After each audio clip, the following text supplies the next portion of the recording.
back a little bit. Parashat Vayechi.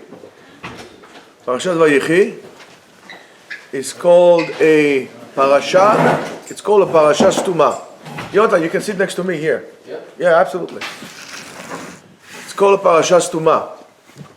In what does it mean, parasha stuma?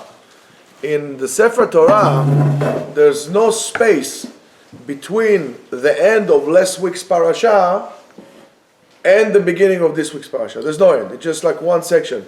By the way, Sam, there's tremendous children here that he done made. Yeah. Rashi says, why is this parasha stuma? Why this parasha is like this? There's no defined space of opening.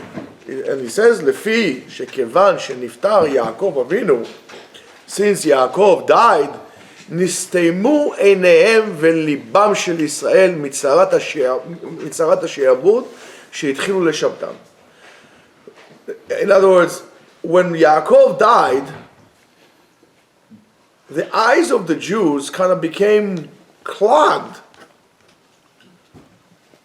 to the problem of enslavement in which they started the enslavement, the Egyptians started to enslave the Jews. By the way, this shiur is לרפואה שלמה of מזל בת לאה, חיים ישראל בן בתיה, יצחק בן דבורה, צביה בת שרה, חנה בת מזל, also ניסים בן נעמי. That's Avner's dad. גם דוד הלוי בן אסנת. דוד הלוי, לא, רפואה שלמה. רפואה שלמה. דוד הלוי בן אסנת. And לעילוי נשמת for... And לעילוי נשמת, להבדיל, I always say להבדיל. מרים בת אסתם. מה? רפואה שלמה. Okay, you see? Miriam?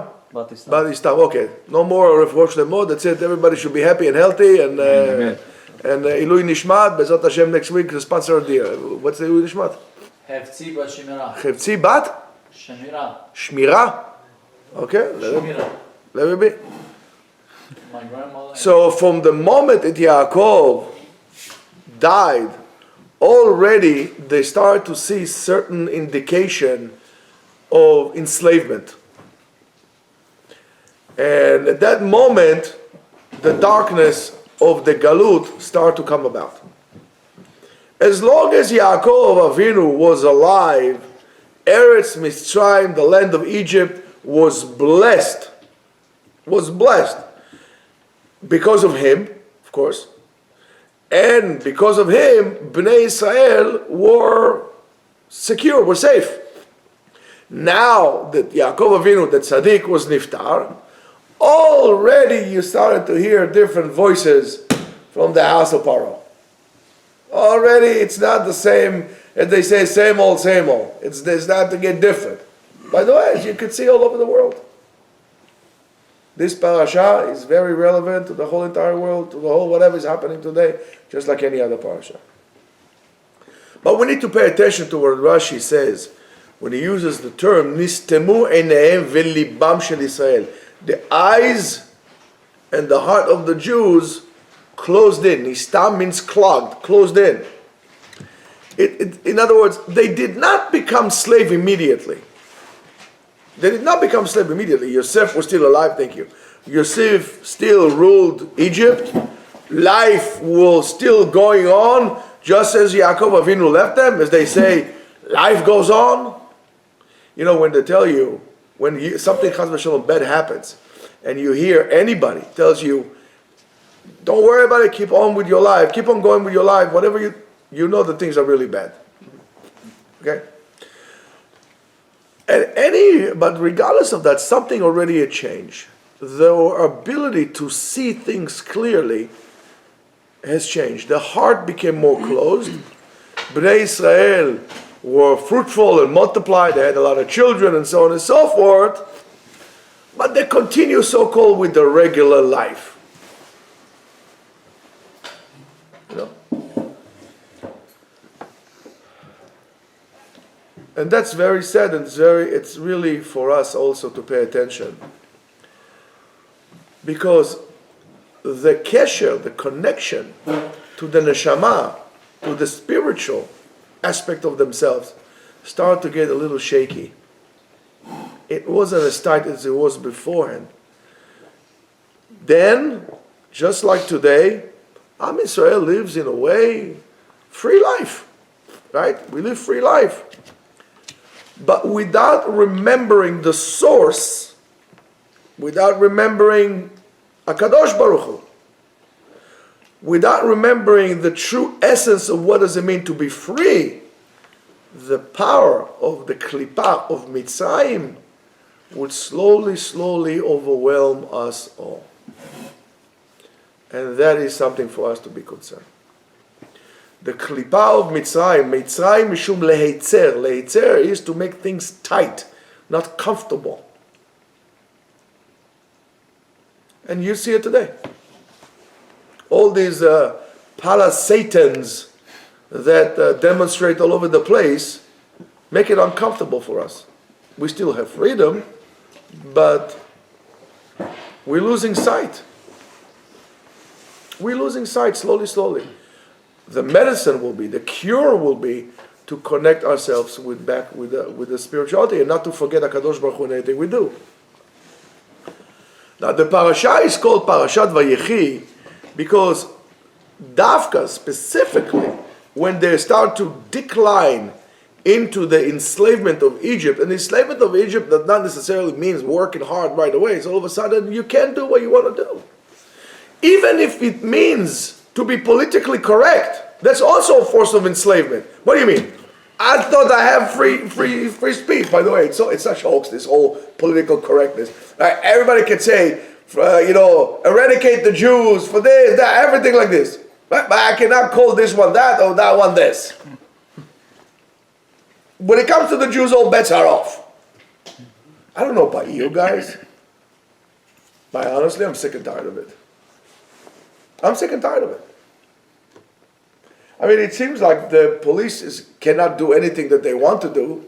So the police should say, you know what? If somebody blocks the road, I give the people who are standing behind in the traffic, take the law to your hands. Teach them a lesson. Believe me, nobody will block the roads anymore. No one. Believe me. But that what happens. Slowly, slowly, we lose our freedom. Slowly, slowly, we lose our freedom. However, but we should remember, through this decline, through the fact that we are going down, the real power of revival comes apart. And you'll see it all the way throughout history. All the way throughout history. There was enslavement in Mitzrayim. They went to Eretz Israel. There was destruction of the temple. They wrote the Mishnah. There was Gerush Sfat, and the whole centers of Torah in the world went up, more and more and more. Chas v'shalom, unfortunately, there was the Holocaust. The state of Israel came about. But we need to remember that along the process, we always have to remember HaKadosh Baruch Hu. So now, the power of Yaakov, therefore, right, that's called the power of Yaakov, right? The power of revival. And that's why he gives his children brachot. And by the way, the brachot of Yaakov are very weird. I mean, he doesn't tell them, you should be happy and healthy. He doesn't give them whatever it seems to us like not brachot. But he gives them certain brachot, and maybe we'll see what's the purpose of this brachot.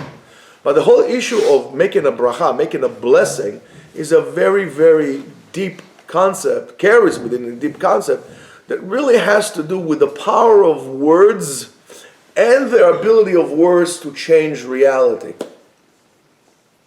I mean, it's quite obvious. Because, for example, if I would say nice things to you, if I would encourage you, say, oh, good for you, you're doing well, just keep on doing, you'll be motivated, you're going to achieve more. And by this, you become more successful. But if you are a person that says, oh, how come this? Or why can't you be like your brother? And you're this, and you are lazy, and you're this. What will happen?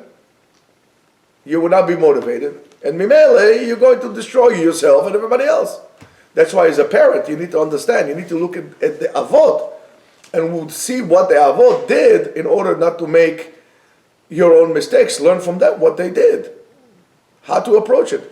Yaakov Avinu understood, and that's, by the way, why he gives every child a different bracha.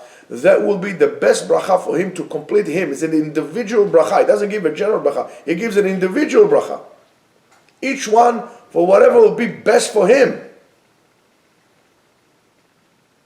He tailors the brachot for him because he understands that. Because he remembers what happened to him and his brother when everybody says, Esau, why can't you be like Yosef? Like Yaakov? He realized what happened when he favored Yosef over the rest of the brothers. So each one for his own. Each one to maximize his abilities. And this is what we're going to talk about as well. Now, so let's talk about bracha. There are two main concepts. There are many concepts. But I want to bring to you two concepts regarding bracha. What is a bracha? So, of course, bracha, everybody would say blessing. But that's very superficial. Hebrew, that's why it's called Lashon HaKodesh, has magical aspects to it.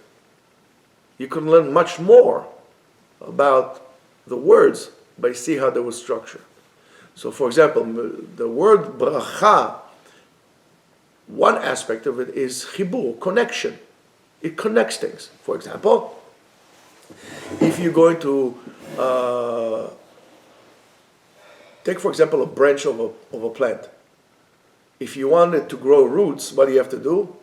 You have to connect the branch to the ground while it's still connected to the plant. It's going to call roots. That process is called havracha.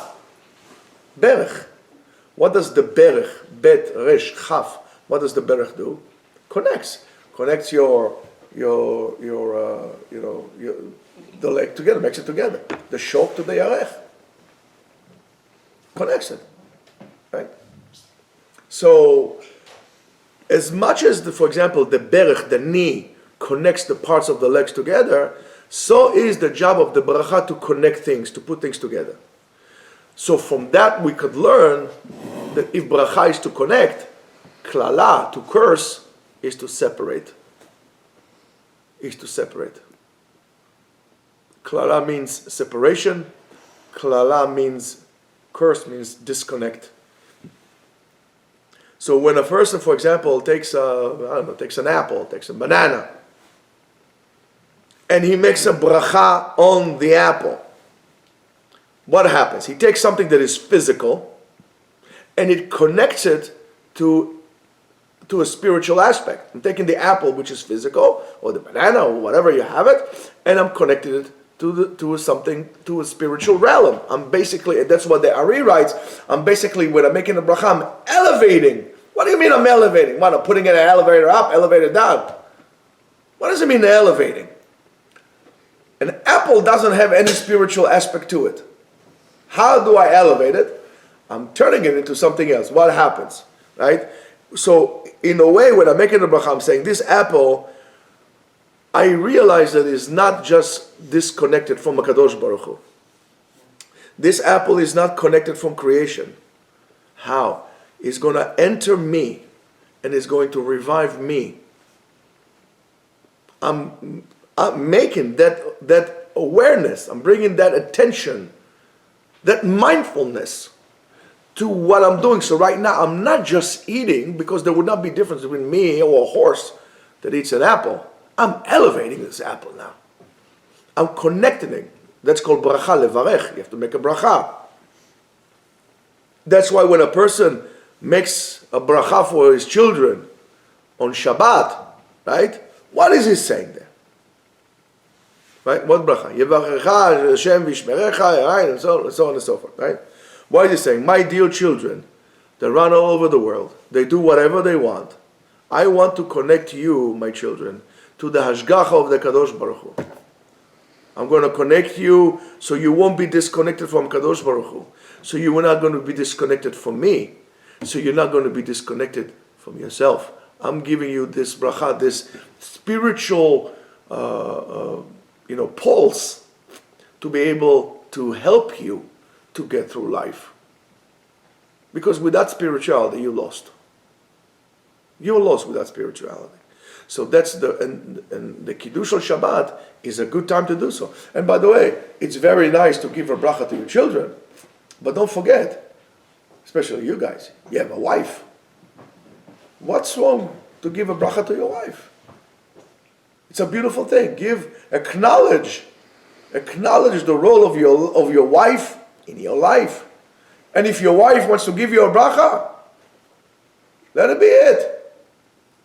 Let her also get a bracha. By the way, this is also the shiur for all the guys that are sick with COVID. So that's what I'm basically doing. And by the way, there's something very weird that we do in shul. When we go to Bet Knesset, we do something very good. What do we do? Baruchu et Hashem HaMevorach. Baruchu et Hashem HaMevorach. מה זה baruchu et Hashem HaMevorach? Hashem needs a bracha for me. What is it? Did you ever wonder? I mean, it's a very weird statement that we make in Baruchu et Hashem HaMevorach. Hashem needs my bracha? Hashem doesn't need my bracha. But what is happening when I'm saying Baruchu et Hashem HaMevorach? Because if Hashem is also mevorach, already is blessed, why do I need to bless him? If Hashem is mevorach, why do I need to mevarech him? The answer is, of course, Hashem is mevorach, because there's no pirud, there's no separation in Hashem. Hashem is one entity. So by doing so, that's considered. You understand now what's the word bracha? Is unified, connected, whole. But when Hashem is also mevorach, what we need to do is to connect ourselves to Him. We need to connect ourselves to HaKadosh Baruch Hu. And by seeking closeness to HaKadosh Baruch Hu, that's how we get the blessing. That's how we become unified, right? So therefore, if that's the case, therefore the meaning of this sentence that we are saying is not bless Hashem, but let's call it this way: connect to HaKadosh Baruch Hu, because He is connected as well. He is whole. Become whole. And now you understand how important it is to answer when they say Baruch Hu et Hashem HaMevorach. In other words, what we are saying is basically unite together around Hashem. And that's why a person must say also. Because when you don't say that, what we call a person like this, motzi atzmo min haklal, you're removing yourself from the people. You don't want to be connected with the people around Hashem. So the word bracha is very, very powerful. In other words, therefore, anywhere that there is connection, every place that there is unity, there is bracha. Anywhere. Of course, a person that seeks to have separation, a person who deceives, a person who speaks lashon hara, a person who is spewing bad words about other people, a person like this would not have bracha in his life, because he is the source of separation. And you need to remember that. In other words, when things don't go well into your life, you've got to look into that. It's because what you did, you put separation, there's no bracha in your life, there's no blessing in your life. Now the word bracha also for us means addition, right? Or abundance, or plentifulness. So Rav Chaim Volozhin in Nefesh HaChaim explains the following, that the spiritual world, which is Bria, Yetzirah, Asiyah, and so on and so forth, in one hand influence us, and on the other hand influenced by us. Influenced by us. From thoughts, from actions, from words that we say. In this world, the words that we say in this world, actions that we do in this world.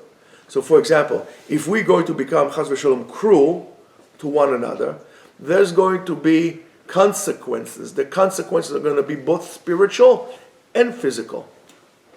If you're going to be nice to one another, there's going to be consequences to that. Every action has a reaction.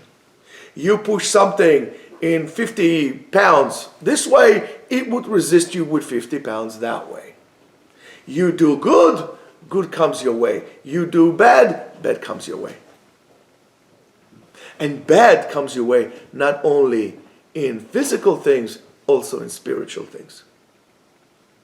Now what Rav Chaim Volozhin says here, it's really amazing, and in a way yet very, very scary. So, and what does it mean bad? If we are bad to each other as a society, it could be anything from Churban HaBayit, the destruction of the Temple Mount, as you see, because that's exactly what happened, and that's what Chazal try to tell us all the time. Because we spoke Lashon Hara, because we were disrespectful for one another, and the result of that, Churban HaBayit. So don't think you're going to be able to get away with consequences. There is a consequence to everything you do. It could also be ecological issues, global warming, the microplastics in the world. Hello, Ziggy. Where are the patches? There's amazing chulent here, you better eat. So, if that is the case, explains Rav Chaim, every time a person eats without making a bracha, in a way he used, call it some kind of energy, right? He took some raw material from nature. He took the apple, he took the banana, he took whatever he took, he put it inside himself, right? However, he did not add anything to it. In other words, he did not plant anything spiritual in this. He was a gazelle. You took away without giving back. When you eat something, you need to make a bracha to put that spiritual aspect into what you ate. So you take it away. So the more you eat without a bracha, the more blemish you cause to the world. Because you're taking away spirituality. And together with that, what you're going to be taking? You're going to be taking away the shefa of the food. All of a sudden, there's hunger in places. I've never seen hunger in places that people were nice to one another. You find hunger in places that people are really cruel to one another. I mean, think about this. Because they're hungry.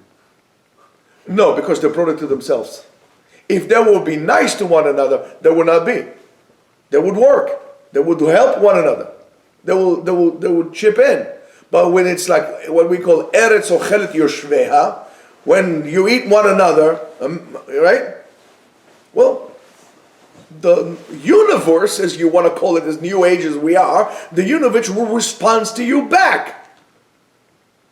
You're cruel to your neighbor, the world will be cruel to you. Cold. Amen. That's the way it works. That's the way it works. So every time you make a bracha when you eat, you are creating abundance also in the upper worlds that really in a way comes and reflects on us as in return. That's the way it works. So Chazal says, for example, that the taste the fruit and vegetable has and so on and so forth is because we make a bracha to it. I mean, think about it. A parrot can eat spicy peppers, nothing will happen to it. Doesn't feel it. We eat it, we feel it. Things taste different when you make a bracha. So you're going to make a blessing, you're going to put spiritual aspect to it. It's going to taste good. You're not going to make a bracha. It's not going to taste good. You tell me, what are you talking about? It's nonsense. I'll tell you, no, I'm not talking nonsense. Absolutely not. And I don't care what restaurant you went you ate in your life. You could be eating by Jiro in this guy on the part, the guy's still alive, making sushi over there in Tokyo.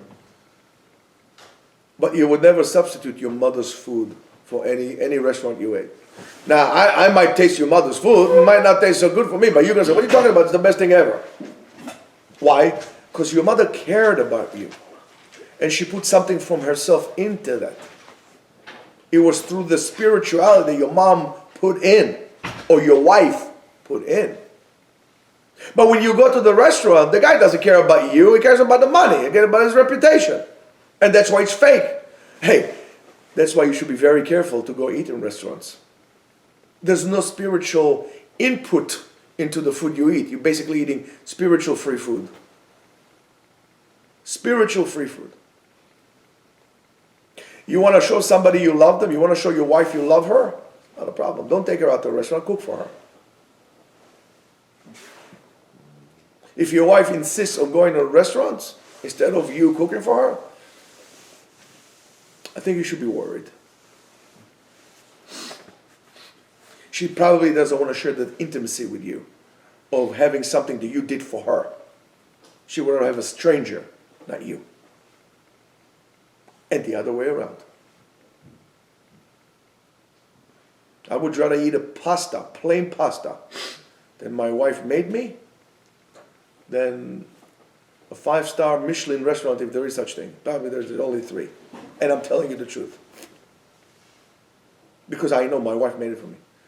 Believe me, I haven't yet ate one thing that my wife made and wasn't good.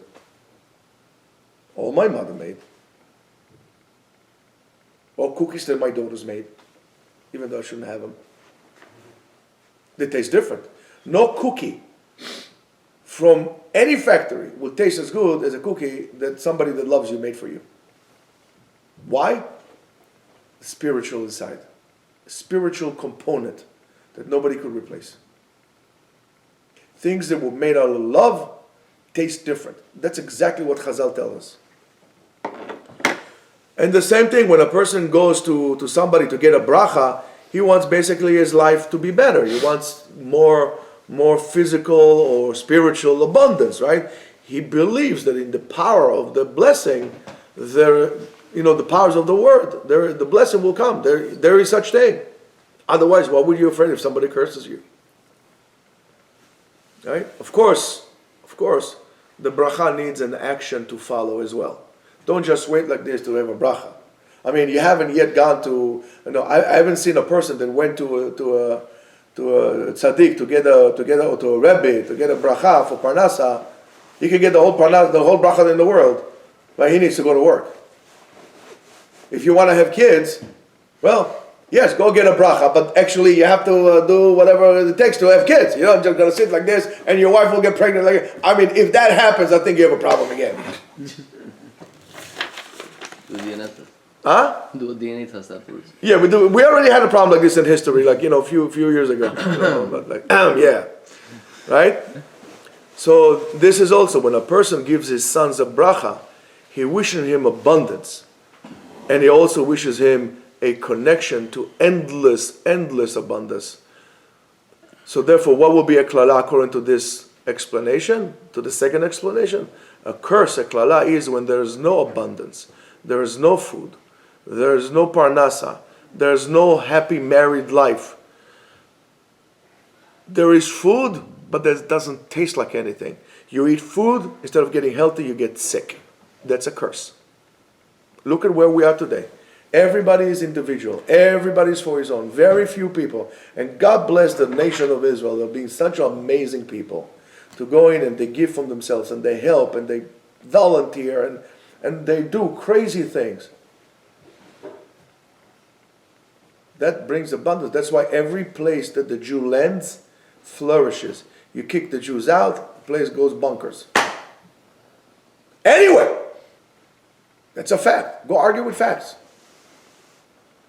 Go argue with facts.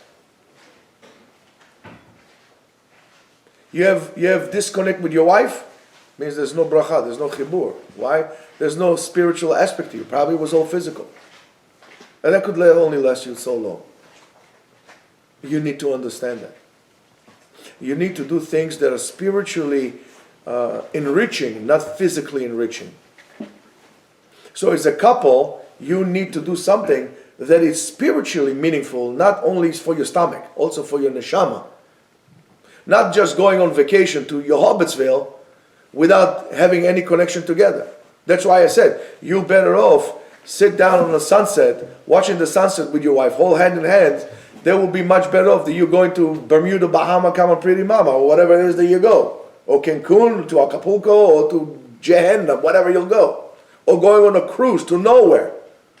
We on a road to nowhere. I don't like that song, by the way. It's but that's what most people. You know who sings that? Talking Heads. It's probably not one of the best songs, but it's Talking Heads. We on a road to nowhere. That's what most people are, on the road to nowhere. Zama, you took some children, honey. Take some more. Don't worry about your girlish figure. Take some more. All right. So this is like on one leg, what's the essence of what is bracha? So if you understand now what bracha is, now pay attention, now take your life to a different level. What does it mean? Right? Instead of saying in Israel, what do they say when somebody, let's say they go away? Let's say I see you now, okay. No, what they say in Israel? No? Come on, guys. Yeah. Yalla, bye. Yalla, bye. Yalla, bye. So rude. מה זה יאללה ביי? יאללה ביי.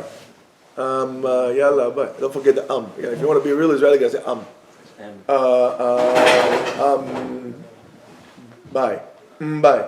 Bye. Don't do that. There's somebody. When you depart from somebody, say to him, ברכה והצלחה, my friend.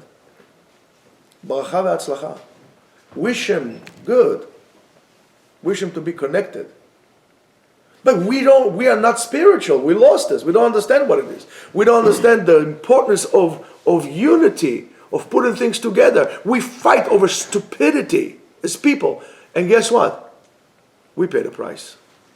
We pay the price. The greater the separation, the greater the what? Idan? The greater the separation, the greater the catastrophe. Oh, that wasn't rhyme. No, it's not. The greater the catastrophe. The greater the catastrophe.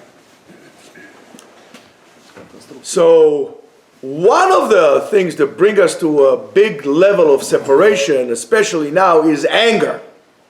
So much that it says, Kol hakoes כאילו avad avodah zara. It's like when a person is angry, it's like he's idol worshipping. What do you mean an idol worshipping? So Rav Kook, in his sefer, famous sefer, Orot HaKodesh, on the topic of anger, said something that is a little bit surprising, or quite surprising. According to him, when a person is angry, he basically saying that inside of him there are a lot of talents, there are a lot of dreams, there are a lot of like power of life inside of him that don't come to be fulfilled. In other words, when you are angry, you're basically saying, I am an unfulfilled person. I'm an unaccomplished person. I have dreams and I never dare to live them. I have wills and I never were able to express them. I have desires and I never were able to accomplish them. I want to go places and I never did it. You're always going to blame somebody else. The one to blame is yourself. So when you're angry, you're saying that.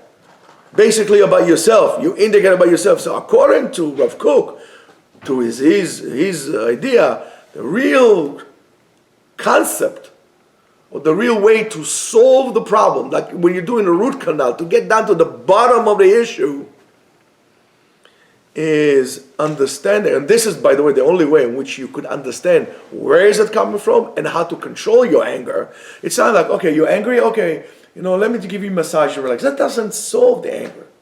Because the anger is a reflection of how you feel about yourself inside. You just manifesting it, displacing it on someone else. When you are angry with somebody else, it's you express how unhappy and unsatisfied you are, first of all with yourself and only with yourself. That's how you feel. So you're angry. So, according to him, is only adding what he calls Yetzirah Ruchanit, spiritual creation. You need to create a spiritual realm around you. In other words, to identify your talents, identify the special powers and abilities that you possess, and to find the way to really bring him to be fulfilled, to become accomplished. If you are not an accomplished person, you're not going to be in peace with yourself. If you're not going to be in peace with yourself, you're not going to be in peace with anyone.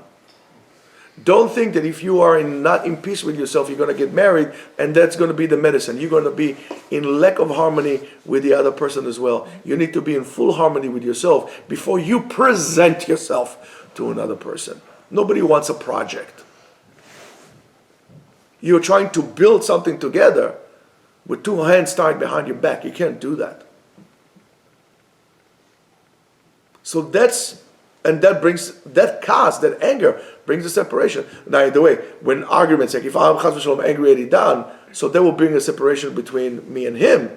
But ultimately, it will also bring a separation. That separation derives itself from feeling separated about myself. But who I know I want to be, to who I am. Again, I am not going to take responsibility, so I'm going to displace it on him. So, therefore, you really need to sit down and take some kind of an account of yourself, of your actions. Otherwise, you're going to come to such level of frustration, self-frustration, internal frustration with yourself that's going to be uncontrolled.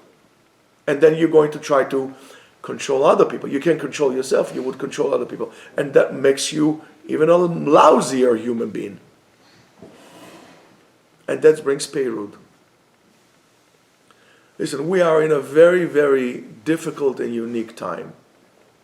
Also challenging from the way we're thinking and the way we work and so on and so forth.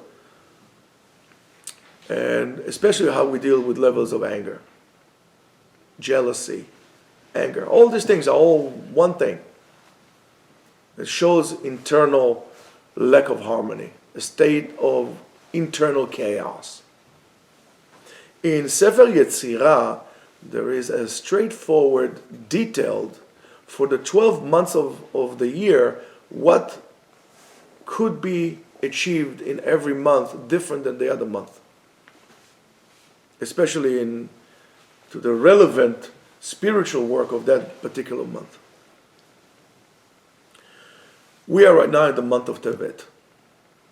The month of Tevet, of course, is very significant because it's the fast of Asara B'Tevet. What happened on Asara B'Tevet? The walls were surrounded. The siege on Jerusalem began. The Mitzrayim, that Klippa started to close in on the pupil of the Jewish nation, which was Jerusalem. Why? Because we were jealous, we were unfulfilled, we created separation. So guess what? You were so separated, I'm going to put something around you to hold you together. You couldn't hold yourself, I'm going to put something around you to hold you. You did not hold yourself together when you could, I'm going to make you now be together. You're going to cry together. So that's the month of Tevet, which we are right now in the middle of the month of Tevet. And the quality to work on the month of Tevet is the midah of kas, of anger. In a way, the month of Tevet is the darkest point in the year where it's, well, I would say quite natural that we were going to feel down. By the way, it's funniest thing. Because I have nothing else to do with my free time. So I looked today at my Zmanim. What did I look? What do you think I looked at? Alaska. It's my boy. I looked at sunset and sunrise at Fairbanks, Alaska. Now, all of you guys who like to sleep late, well, maybe it's a place you should move to in the winter. You know what time Hanessa Chama is there? 12 probably. 11:45. What is Hanessa? What? It gets light. Sunrise is 11:45 in the morning. Wow. You know what time is sunset? 2:45. Oh my gosh. Yeah, all right. You guys like to sleep? No, I don't see you going to Alaska. That's the way to go.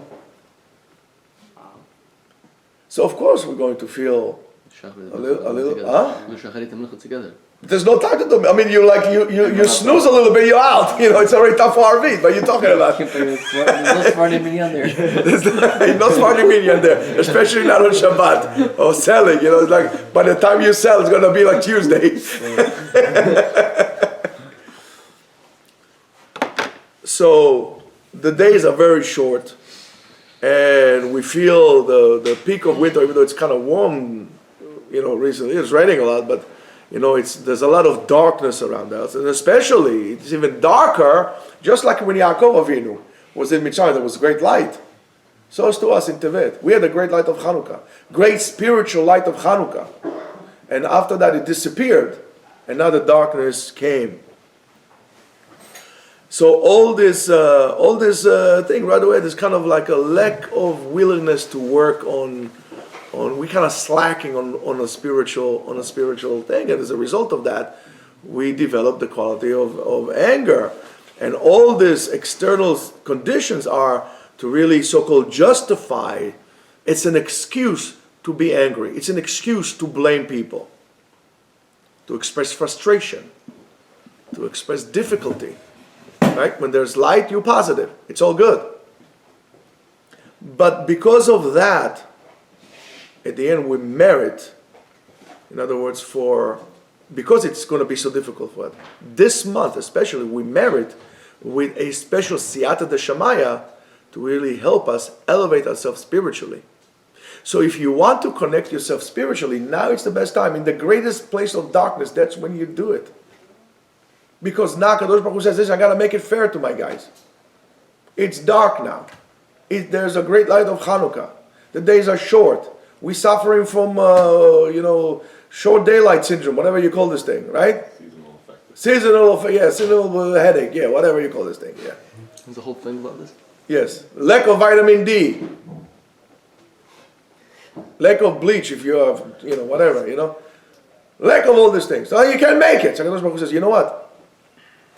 To make things fair, I'm going to increase your ability, your zchut to have this midah, and by doing so, right, we get this extra koach to fight and to really align ourselves appropriately. And this is the time that you could really deliver a death blow to the quality of anger inside of us,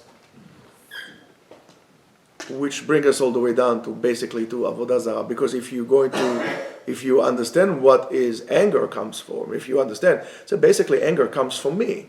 I feel, right, and I allow myself to feel angry because that kind of releases me. So in a way, being angry is all about yourself. When you are so selfish, you're not worshiping anybody, you're worshiping yourself. That's why if you're so angry, you're basically an idol worshiper. Who is your God? Yourself. It's all about you. Narcissist, selfish brat. Why do you get angry? Why are you creating chaos? Why are you creating separation? This is the time to come and fix that. This is when we fix it. That's why the separation comes all about. Now look, in Hebrew, in English, there's no such thing as the word gever. Right? You say a gever, you say a man. Or if it's a male, it says a male. In Hebrew, there are many different words. As much as the Eskimos has 50 different names for white to describe white, Jews has many different ways, different words to describe quality of a person. So there is a zachar, which is a male. There is an ish, which is a man, and there is a gever, which is a man, and I don't know. Adam. In Hebrew, Adam is a person. However, in Hebrew, the word gever, gimel, bet, resh, you need to be a gibor. You need to be a hero.